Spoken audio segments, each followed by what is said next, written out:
Welcome to the Paternal Conversation series. My name's Simon von Soldman. I'm the CEO of Healthy Male and your host for today's webinar, The State of Play, Policy and Systems. Now, before we get started, I'd like to acknowledge the traditional custodians of the various lands on which we work today and the Aboriginal and Torres Strait Islander people participating in this webinar. I pay my respects to elders past, present and emerging, and recognise and celebrate the diversity of Aboriginal people and their ongoing cultures and connections to the lands and waters. Now, you'll see a pop-up screen appear on your screen. And for those of you who tuned into our previous webinars, you'll see that it's a little bit similar, but what we really want to do is know all about your area of interest in today's webinar. So if you could just click on the appropriate one, it takes a couple of seconds, really. You'll be finished actually by now, I'd say. And also like to know if you've read The Case for Change. So this is the third webinar in our series. It's recorded for those of you joining us today, and you'll get an email which advises you of when it's available on the Paternal webpage on the Healthy Male website, and also when it's up on the Healthy Male YouTube channel. So please share the links amongst your colleagues, any connections you have, etc. I mean, the more we can get people talking, the better it is. Now, I'm really looking forward to today's conversation. Because there is actually, as you will all know, there's no easy way to change policies and systems, especially when they're already set in place. Now, because I'm going to be enjoying myself so much, the onus is on you, the audience, to ask questions that you want discussed, because we're not going to have any problem having a chat amongst ourselves here on the webinar. So you need to get those questions flying into us, and we'll make sure that they're asked. A little bit of housekeeping on some of that. So to get your questions in, use the chat function on Zoom. Now, unless you've changed your settings, which we've all become IT specialists during our coronavirus lockdown, so you probably have. But if you haven't, chat function usually is at the bottom of your screen. It's a little icon that looks like a little talking box. So use that, just type your question in. Only we can see it, so, you know, feel free to ask whatever you like, and we will try and make sure that we get those questions up and done. And again, as I said, we'll be recording this whole session so that it can go up on our YouTube channel later on. So we can't see or hear you as participants, which means you can, you know, yell at your screen and do whatever you like. We're not going to hear it.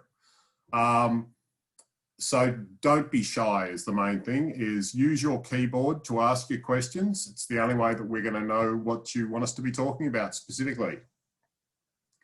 There's a quick survey at the end of the webinar, and when I say quick, I think the first survey shows that when we say quick surveys, we mean quick surveys. It's not just for usual feedback, it's actually your opportunity to tell us what you think is a priority as we press for change. So we'd love to hear from you.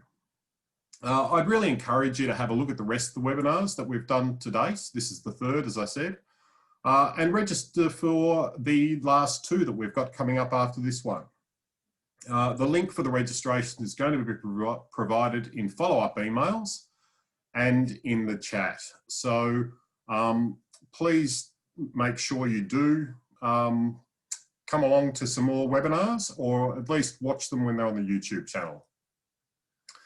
Now, we are very fortunate to have three great guests today. So Kiri Stako, Dr. Garth Kendall and Anita Thomas are joining us. And sorry, I'll just stop sharing that screen. And so Kiri Stako is the Chief Services Officer for Parents at Work. Kiri's had a global HR career with the likes of Deloitte and JP Morgan. She joined Parents at Work 7 years ago and is focused on partnering with employers to embed family-friendly work practices and support working parents. Parents at Work is a social enterprise on a mission to improve gender equality and work-life wellbeing. Thanks for joining us, Kiri. Dr. Garth Kendall is representing the Australian College of Nursing. Now, Garth is a senior academic in the School of Nursing, Midwifery and Paramedicine at Curtin University in Perth. The focus of his work is child development, family psychosocial functioning, family life stress, parenting, fathering, and family factors in serious and chronic disease management. Obviously, got plenty of time to do a webinar as well, because he doesn't have much on there. I also probably, just before welcoming Garth, need to make mention of the fact that the World Health Organization declared 2020 as the year for the nurse and midwife. So it's very fitting that we've got you with us, Garth. Thank you. And Anita Thomas. Anita is the program manager of Baby Makes 3, which is run with Carrington Health.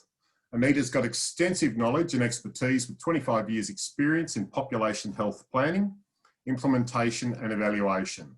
Anita has worked in a range of organisations, including state and local governments, universities, statewide non-government organisations, including Vic Health and Health Services. Over the past 10 years, she has worked specifically on gender equality and is driven by a passion for all things fair.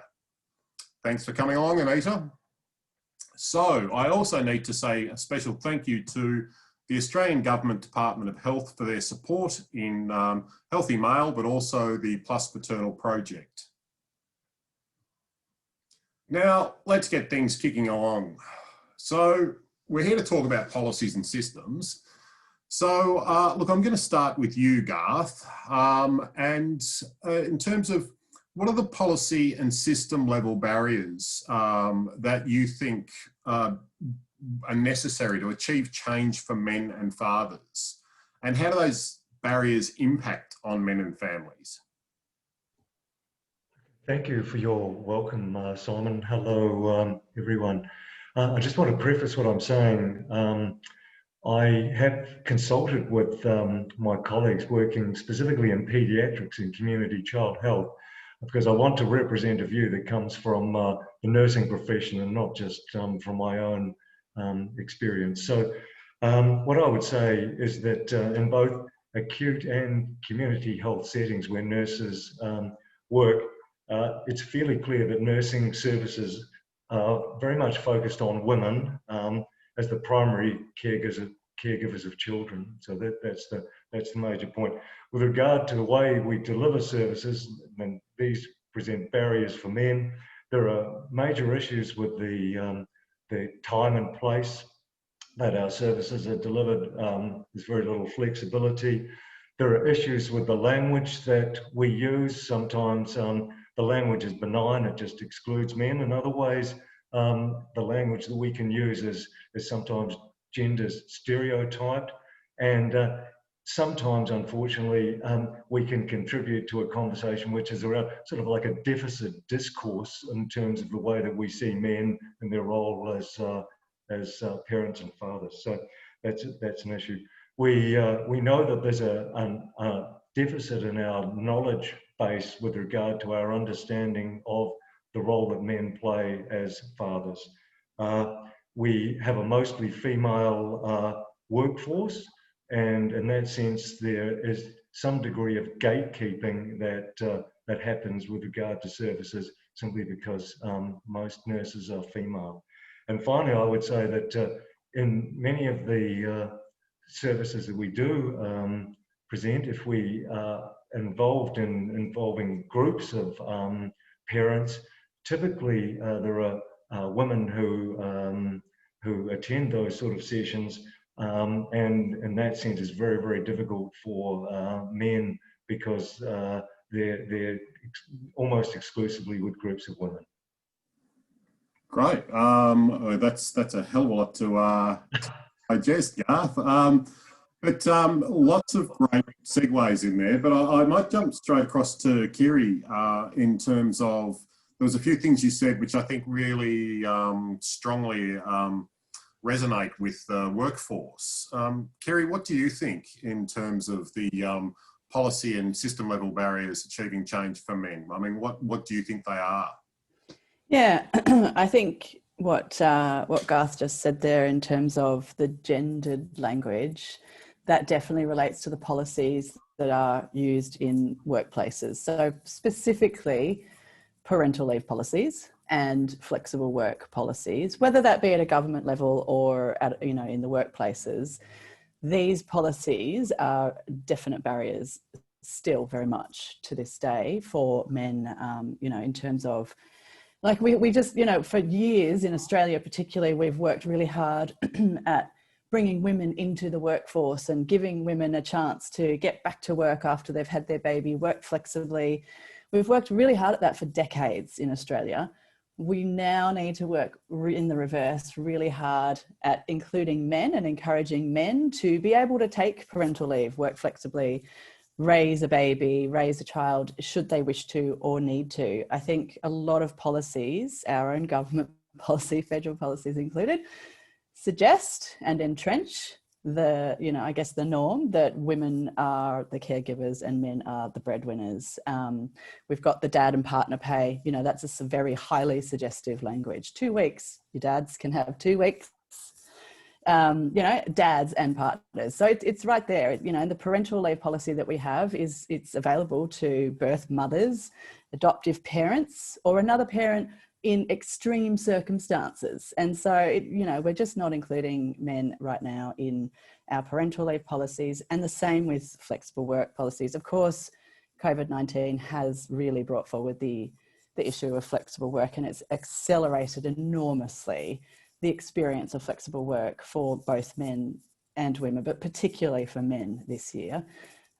So I think that we will see a bit of an acceleration in terms of the understanding and the desire, I think, to work flexibly with men. But those are the two kind of policies, I think, that are really key, and they are barriers, significant barriers at this point in time. Yeah. Thanks, Kiri. Well, and in asking Anita, because Anita comes from a very specific background in terms of a program that's been designed for mum, dad, and baby. But one of our audience members have actually said, with regard to language, that in Victoria, the first point of contact for new parents is the Maternal and Child Healthcare Centre. And so, you know, where does the dad go? They've never felt like they've actually had a place to go. And so that alone, that sort of language can actually be challenging, I suppose, in terms of feeling welcome just to start with. But Anita, so with regard to what you're doing and the great work that you're doing with Baby Makes 3, what are the policy or system level barriers to achieving change for men and fathers that you're seeing? Oh, yeah, thanks, Simon. And building on, you know, we've got some shared views here from Garth and Kiri about, I think there's a distinct lack of policy, actually, that is inclusive of men as equal and engaged parents. I think the current policy environment, you know, particularly our universal systems, is where we work with antenatal and postnatal services around being more inclusive and engaged with men as equal parents. The current policy system focuses on women as the client of the hospital, and women, and once they have a baby, that baby becomes also a client of the hospital, but the men are not engaged at all in that system. So we've done some work with some services around making some, what we think are small changes about altering correspondence to be addressed to both the birthing and the non-birthing parent, and there is not the data collected within those hospital services about who the non-birthing parent is. So that the current system is distinctly lacking of policy and structure that really seriously engages men. There is no data that's collected about men's engagement in the system. And that, I think that's the same in postnatal services. There is a distinct structure in our system which is reflective of a description of mother's role as staying at home and being available, and father's role of being at work and not being available in those service systems. And the examples are horrendously long around language, around practice, around systems, around structures that are constantly reinforcing this very gendered notion of parenting, which sometimes even, you know, criticises women for going back to work, and potentially praises men for actually doing roles that men have been, you know, parenting roles. So I think there's a distinct lack of policy. One of the things that we've been fighting or thinking about for a long time is that our program is much more than a parenting program. We see ourselves as a program which is trying to drive social change around smashing the current gendered norms of parenting. Is that we really need to make sure that we do continue to focus and advocate for a removal away from sporadic short-term funding at a policy level. So we can work with local governments across Victoria, and we've worked in Western Australia and Queensland and New South Wales. But the growth of our work is sporadic, and it is about working with organisations that already are interested in this work, often led by local champions. But without those local champions, there is not a systematic approach to a better structural development of programs. So it relies on goodwill, good-natured, and people who have a particular interest in, whether it be mother health, father health, baby health, gender equality, the prevention of violence against women. But there's not necessarily a systematic or policy approach that really mandates structural and practice change. Yeah, and that's a really, really good point, Anita, because we saw that all the way through our research and engagements with the Plus Paternal Case for Change, whether it was with things like Dad's Group or SMS for Dads, or even the services like Panda are providing for fathers. They are so reliant on having to get specific piece of funding to do that, because it's not seen as part of the overall mix of what's required. And it's piecemeal. It's just, and we're not making the progress we need to. And I also like to just make this point, and I've made it in the other webinars, is that this isn't about, and the purpose of Plus Paternal Case for Change isn't about taking anything away from mothers and babies in terms of the way the system is structured. It is rightfully structured to focus on them. But what we're suggesting and what we're saying is that there actually needs to be more done with the fathers, because it's going to have a better outcome. And I see you all nodding furiously, and I know the rest of the audience can't see that, but so how much of it, we've had a question from one of the audience members. So I'm just going to repose that a little bit, but so how much of it do you think is policy change that's required? And how much do you think is actually a change with men that's required in terms of their view to parenting and what they've been brought up with? Now, Garth, you nodded the biggest there, so you get the first go at that. Okay, thanks, Simon. Yes, that's a really important point, isn't it?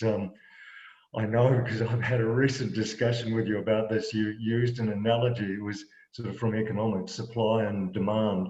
And I'm sorry, I'm going to use that analogy here when talking to this audience, because I think that's really important. We have to understand that while there's certainly an issue in terms of the supply of services around pregnancy and birth, early childhood services, there's also a distinct lack of demand from men themselves.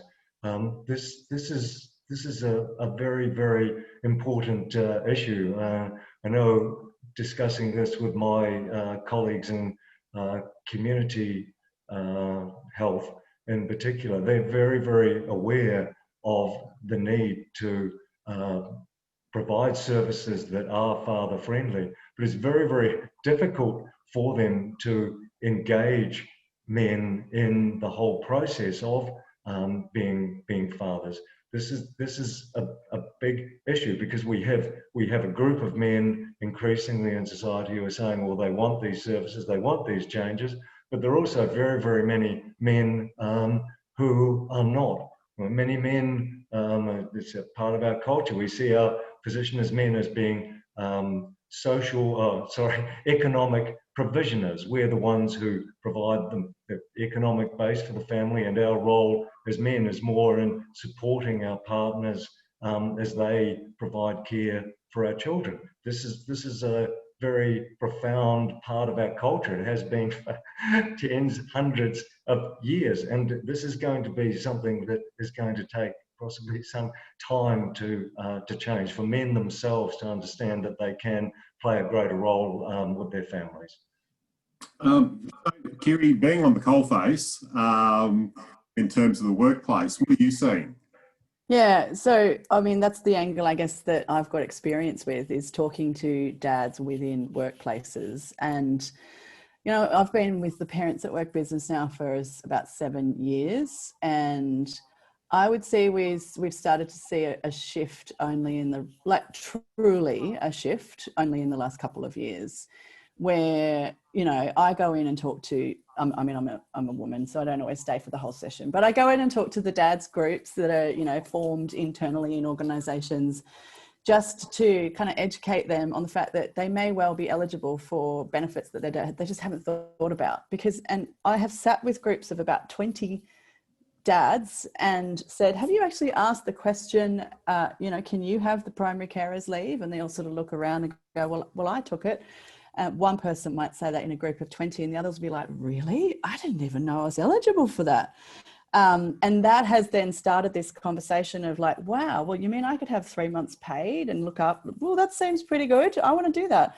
And then that's had a flow-on effect in that particular organisation. But that's one tiny organisation amongst the entire society. And this is a private sector group of people that, like a huge number of people in Australia, are not in the private sector. They're not, you know, they don't have these benefits available. But what we see is that the private sector is leading the change and starting to offer benefits equally to men and women. What we need to see is the public sector aligning with this, and we hope that eventually it will. But we are starting to see more and more of these conversations happening for men to start opening up about their experience of postnatal depression, for example. You know, there's one particular person in my mind who shared his story openly within his organisation, and he said he was flooded with conversations, private conversations with men who were really happy to have someone else they could share that experience with. It's out there, but you know, traditionally men haven't spoken about it, but it's really prevalent. And I think we're starting very, like you said, Garth, it's going to be a long journey. It's not going to happen overnight. But I do agree with that question. Yes, men need to start talking, asking the questions. What can I do? I want to be more involved, you know, and telling about the experience they've had if they have been more involved than traditionally men may have been. And so before I jump across to Anita, I just want to ask a question as to when you talk about the father's involvement, like, how much do you think a good policy and strategy change, which and so one of our audience members have suggested that perhaps we have an opt-out system as opposed to an opt-in system for some of these benefits, and so that way that they're there for them. But we talked the other day about the fact that, you know, we shouldn't have to know who the good companies are that are doing these things for fathers, because it should be across the board. It's the small business people, though, that rely and lean on government for policy and strategy. How far away do you think that is, and what's necessary to make that happen?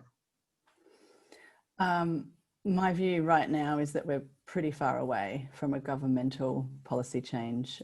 It hasn't changed since, well, in over a decade.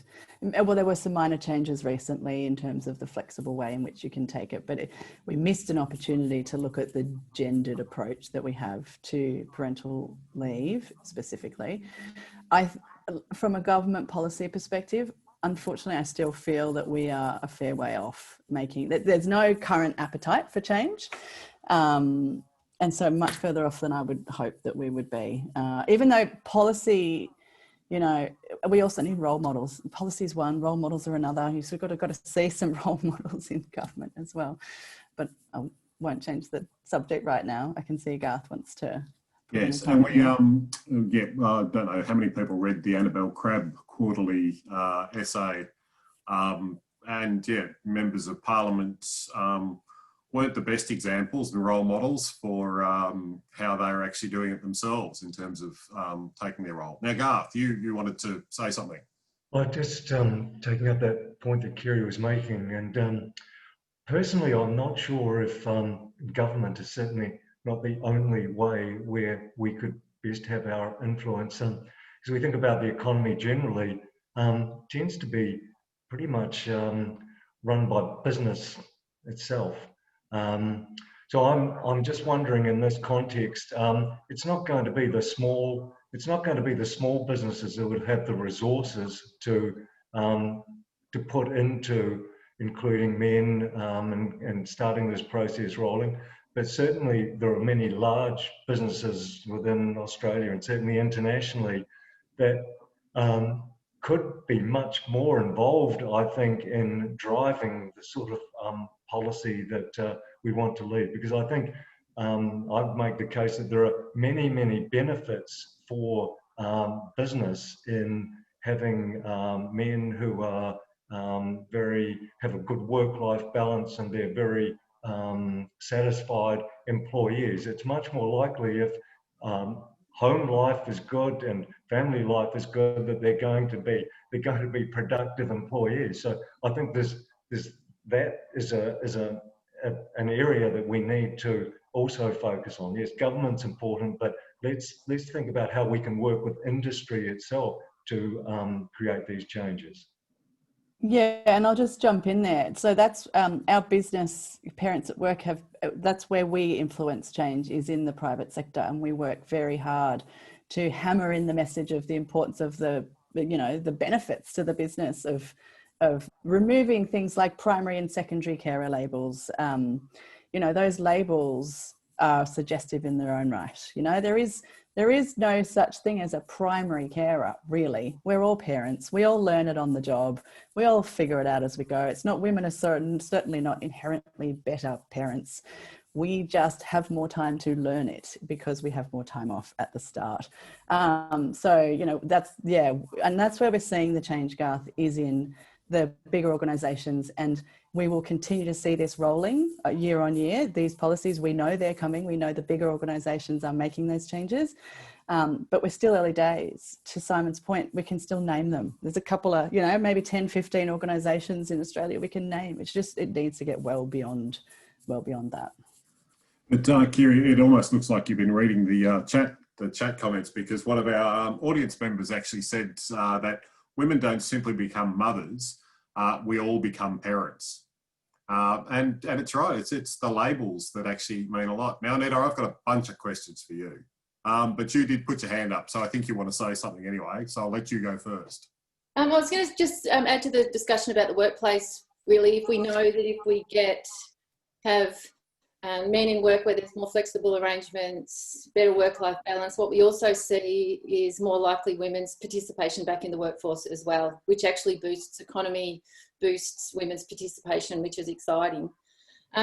What I was going to say as well was, we have got changed attitudes about gendered parenting, but it's been very, very, very slow. And you can see why that happens.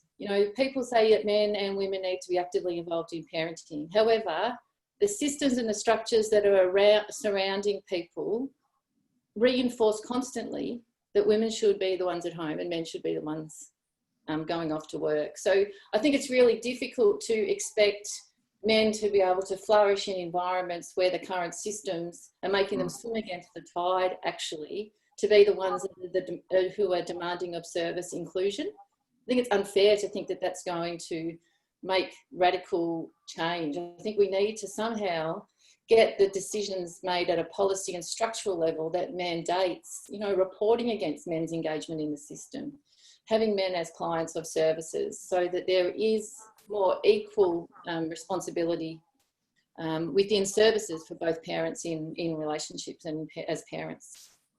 Well, actually, and on that, with our survey that we did to both fathers and health professionals, 43% of fathers said that they didn't feel that they were supported by the health system.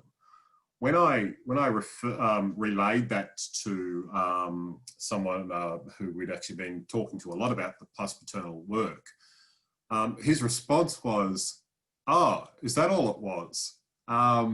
And I was like, "What do you mean? 43 is quite high." And it's like, he said, "Oh, yeah, but I guarantee you it would be higher if they'd have gone into it expecting something more, like expecting a better level of service or expecting to be engaged." Because, and his comment was, he said, "Look, when you're a father for the first time, you don't know what you don't know. And so you go into this health system that sort of treats you like a third wheel, not an active participant. And you think that's okay. You think that's actually what it's meant to be." So, so on that note, I suppose, and something that you said earlier, Anita, I just want to flesh out a bit further. The current system, because one of the things in the case for change that we came up with, there is a need to have some checks and balances in there for potential fathers. Now, but as you said, the current system has the woman as a client and then the baby as a client if they have a successful pregnancy. How, as the father isn't a client of anyone at any stage, unless there's some challenges and difficulties in terms of, say, getting pregnant or, so how does that change? Because we're seeing men with either anxiety during pregnancy. I mean, 1 in 20 men get anxiety during pregnancy. 1 in 10 men get postnatal depression. There's the issues of loss through miscarriage or stillbirth that there's no system to pick them up there at all. So where would we start to look at to get a system change for the fathers? That was for you, Anita. Yeah, that's an expectation of the health system, that those fathers become people that they are responsible for. Their health and well-being is actually something that they report against, that they have got responsibility for. And obviously what we're talking here is a fairly massive disruption to a system. Yeah. But I think that if we really want to see changes where men are actively engaged as parents, the system needs to be disrupted big time. Because what you're saying is in practice, what we see is hospital antenatal appointments that don't even cater for a second parent to participate. Maternal and child health services documents that get sent out to parents don't even reference parents, both parents in the system. So it needs to have something which is a substantial structural policy shift that actually names men as clients of services, I think. Yeah, I think, and I think you're right in terms of the level of disruption that is required is quite significant, and I think that's probably why it scares off a lot of people. Because we've got a health system that works. It works well, but you can always do better.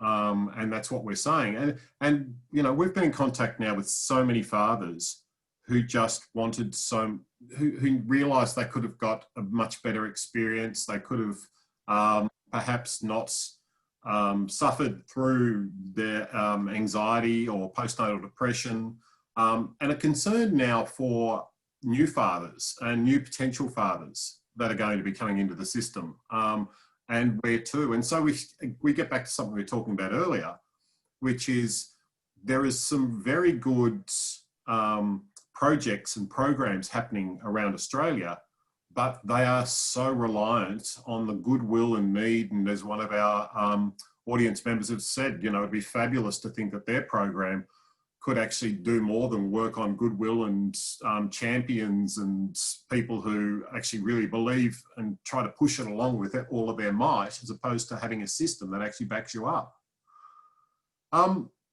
So if we were going to have a universal health pathway for men from preconception right through to fatherhood, what would you place as the key components in it?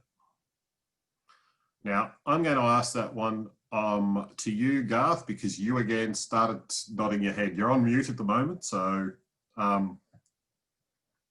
Okay. Again, I'll just use material that's actually been shared with me from my colleagues and specifically community health. And I want to make the point that with the people that I speak to in nursing, I think we'll find that nurses generally will be our greatest advocates for the inclusion of men in these early childhood services. The nurses I speak to are very, very enthusiastic about increasing their own knowledge and understanding and changing the service mix so that it is very, very inclusive of men. So some of the key points that have been made to me would be more flexible service delivery. Just a couple of examples in WA, like in a country community running parent groups for young dads or dads with young children in pubs. That was an example. Another example was including men in their appointments, the community child health appointments with women and their babies through telehealth. So actually bringing men in from the workplace, perhaps at lunchtime and that sort of thing. There were issues such as change. Nurses realised they need to change the language that they use in many, many ways. They're very concerned about the fact that there are many dads. They know there are many dads who have mental health problems, and they realise they're in a very, very strong position to be able to support those men better. So that's a big issue. Nurses realise that they need to market their services to be more inclusive. In fact, nurses themselves are suggesting that rather than having sort of maternal child health services, we actually start using the terms family health services. They'll be very, very supportive of those types of changes. I think one of the key issues here and nurses themselves are making this point is that we need to consult with men themselves. We need to consult with fathers across the board at the grassroots level in our country communities, in our cities, in our suburbs. We need to be asking men. We shouldn't be sitting here in our positions as experts and determining what is going to happen and what services are delivered. Let's ask men. This is what nurses themselves are saying. We need to consult with men. And I'll just make the point again, nurses themselves are saying that we need to build our own expertise and our understanding of the role that men play. And I personally work in education and I teach nursing students, undergraduate nursing students, human development. And although obviously I'm very aware of these issues, I know that there's a great deal more that I could do to teach and educate the next generation of nurses who are coming through so that their practice is much, much more father inclusive. Yep. And so, Anita, with regard to Baby Makes 3 as being a part of that health pathway, ideally, so if that was universal, what do you think that would benefit if that started earlier? We actually could get it out to preconception through, or like, where do you think actually the key points are for the health pathway for men? Yeah, well, I mean, our experience has historically had been postnatally, but in the last 2 years, we've been working with public maternity antenatal services to embed gender equality practices, to try to change practice and change structure, as well as to engage parents via via childbirth education, which is one of the few kind of touch points for both men and women in that journey. And that's actually been really extraordinarily beneficial. But we're really keen to make sure that the work just doesn't get focused on educating parents, that it's also about changing the systems and structures that exist in those antenatal postnatal services. I couldn't agree more with Garth about the need to have a look at the undergraduate and postgraduate curriculum for nurses, midwives, doctors, obstetricians, allied health, any staff that participate in antenatal and postnatal services, with a view to having a think how better knowledge, better capacity about sharing practice doesn't reinforce those rigid gendered roles. I think that has an enormous ability to make a change. And at the moment, it relies again on the champions. It relies champions who've got that knowledge to enforce it.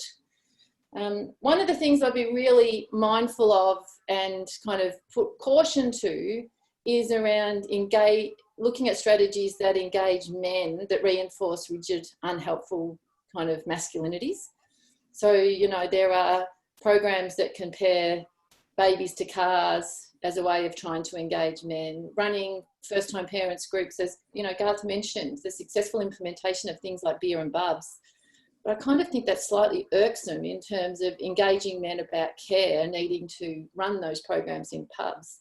Let's have a look at the universal systems and have a think about how they can change, make available certificates of attendance for men to be able to participate in antenatal visits, participate in hospital stays, and have that actually acknowledged by their workplace as leave. Some of the other system changes are really interesting, I think, like in maternal and child health services. This is particularly in Victoria, run out of local government. First-time parents groups, which are more often not known as mothers groups, are run by day. When we work with those local governments around the delivery of Baby Makes 3, the sessions get run in the evening. But what happens in the evening for an MCH nurse to work beyond 6 o'clock? They get paid double time. So actually, to create a system which is flexible to both working and non-working parents, there is a cost to organisations involved in that. So I think that there is systematic, it's really complex, where there needs to be change in order for this to actually ensure that both working and non-working parents are meaningfully and actively engaged in the system. And Kiri, the workplace, could the workplace play a role in some of these pathways in terms of making them available, in terms of maybe even taking them on board, in terms of the training and the availability of it? Well, I thought the comment that you mentioned earlier from someone listening about maybe an opt-out rather than an opt-in approach was interesting. You know, that in the workplace is a really good suggestion, and one whereby, you know, managers, leaders, organisations need to be educated to assume that when a father announces he's due having a baby, the question is, great, when will you be taking your parental leave? As opposed to, congratulations, now let's just move on, and, you know, that's going to be fun for you, because at the moment it's just not a question that's asked of men, and just the assumption. So I think, yeah, I think that would be a really good change systematically. And again, also back to sort of the role models, both leaders in organisations, you know, demonstrating as males that you can combine work and life successfully, even if it's, you know, it's not always going to be perfect and it's not going to be easy, but it's possible because women are doing it. So men can certainly do that too. But I think probably for me, the most important point that we've talked about so far is just language. It's so simple.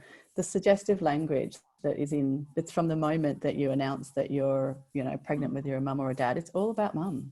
It's maternal this, it's mum that, it's mums and bubs, it's, you know, the mother's group, you get assigned to a mother's group, you know, it's the, yeah, I just, like, that would be a huge change, but it would be such a significant change, because it just takes away that suggestion that the only person that matters in these early, you know, pre-birth and then newborn is mother.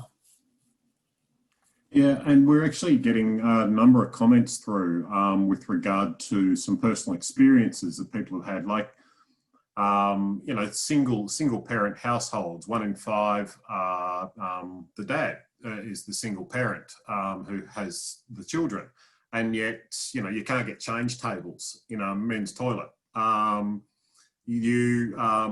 You know, another one of our audiences said that, you know, every time that they've gone to interact with the health professional for vaccinations or whatever with their bub, they get a stunned reaction when they turn up. It's that, you know, it's sort of like, well, why are you here and why isn't your partner here?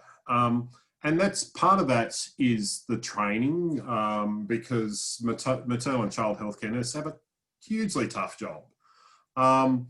And so we have to train them better is not, well, not better, but differently, I think is probably a better term, because there are things that they could be looking out for as well in terms of postnatal depression in men, and some of those cues. But we should also see if we can do something in the workplace. We're very good on mental health. We're better on mental health in the workplace.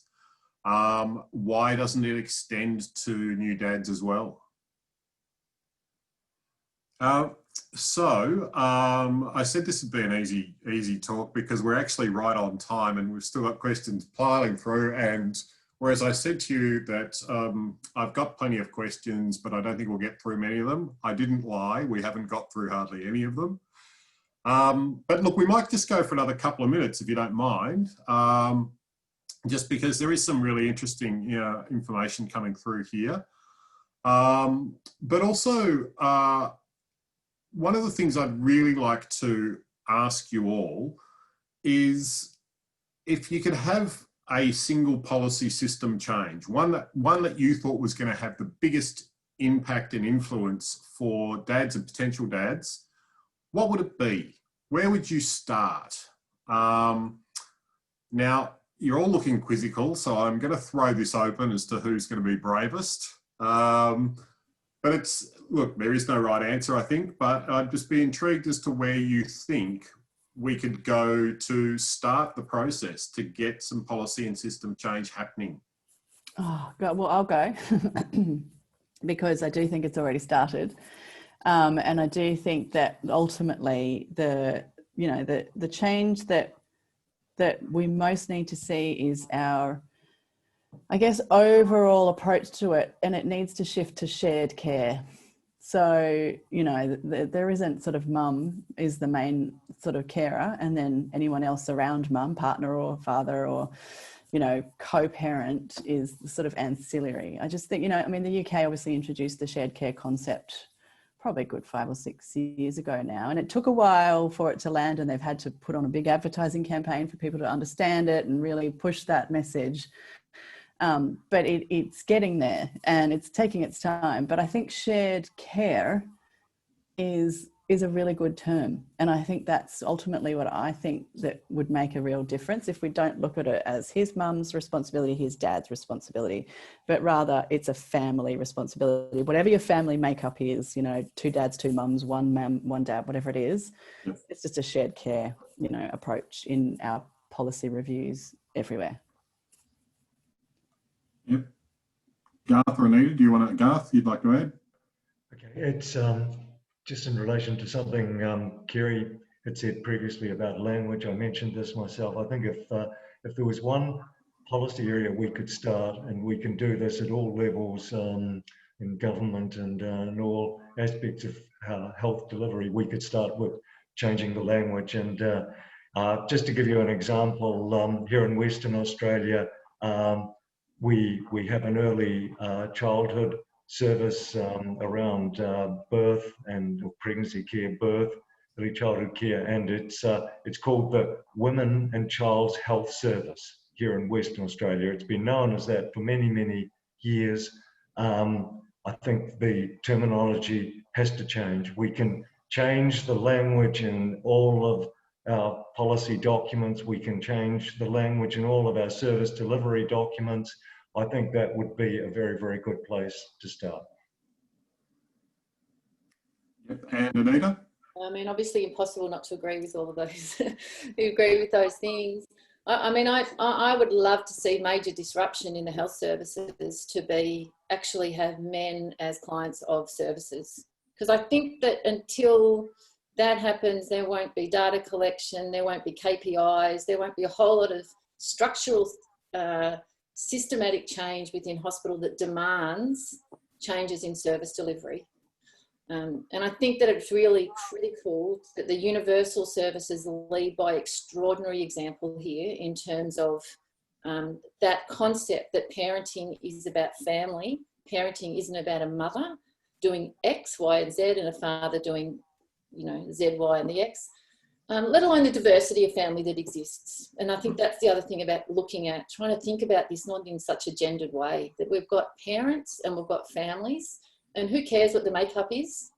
They need, all of that family needs services. And I think that there needs to be some responsibilities in the health system afforded to parents, not afforded to women. So could you sort that out, Simon? Yeah, look, we'll just get on to that. We should have that done by Friday. Yeah.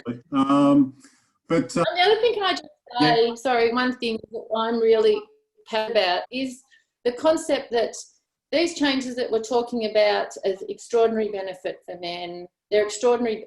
There is an extraordinary benefit for women. There's an extraordinary benefit for children's development. There's an extraordinary benefit for diverse families. I think that the benefits are wide, and even trying to have a lens of this that looks at the benefits for all, not necessarily for men, like having a gendered approach to trying to take gender out is kind of an interesting conundrum as well. You know, having father-focused stuff and having women's focused stuff. Let's have family-focused stuff. Yeah, and you're right, because the research, as one of our audience pointed out, the research shows that actually fathers who are engaged from very early on in pregnancy or preconception, we'd like to see, onwards, actually are more engaged in their child's life. And that's got to be the ultimate aim. I mean, that's where the win is. So look, in closing, there's one thing. I'm going to ask you one last question. I promise I won't ask you another one. So for our audience, and we've got quite an amazing array of people, as is obvious from the plethora of questions that have come through. What would you suggest to them that they can do to influence change? Who'd like to get started on that one? Kiri? Yeah, so I would say there's kind of two ways of looking at this: top down, bottom up. So top down, rattle the cage, you know, be like, we hear from men who are really frustrated working in organisations, huge, you know, organisations, particularly in New South Wales, that have a policy that means that they're not eligible for parental leave, and they've tried to push for their eligibility, and the policy is the policy. But rattling the cage does, you know, they have to be trailblazers and they have to be brave and they have to, you know, sort of take some risk in doing that, but it can work. I mean, there was the case in the US of the JP Morgan class action where there was, you know, $5 million in the end that was paid out to fathers who should have had their primary carers leave, and they've since changed the policy and, you know, the approach overall for 300,000 people working at JP Morgan globally. So, you know, you can rattle the cage, and if you feel strongly, do that. That's kind of, you know, top down. Same thing, go and talk to your local MP or your, you know, if you government influence, whatever you can do to get policy changed. But bottom up, you know, if you're a mum or a dad or a, you know, just a parent of any kind, just don't accept status quo. Ask the questions about how can I get involved? What am I entitled to? Open the conversation about how, you know, what you want to do in your family's life, how you want to share the care. Same if you're a mum, ask your partner, you know, how do you want to be involved? How are we going to do this together? Let's not assume status quo, which is, you know, gendered norms, is the only way it can be done. And I think as well, women can tend to have a bit of a martyr mentality. If you've taken 12 months off for parental leave and you know how to do this, it's like, well, I'll just keep doing it because it's just easier, you know, and I don't really want to have to like hand it over because I don't even know if I'll trust you to do it. So I think, you know, we've all got to be a little bit open-minded and just kind of, you know, welcome each other, you know, from both genders into a bit of change and just ask different questions. Yeah. Yep. Anita? Yeah, so I think that that's fantastic at an individual level to think about those gendered norms and how they're reinforced in your own life. You know, to give yourself a day of putting a gender bias lens on and how you are reinforcing those gendered roles in your own day-to-day.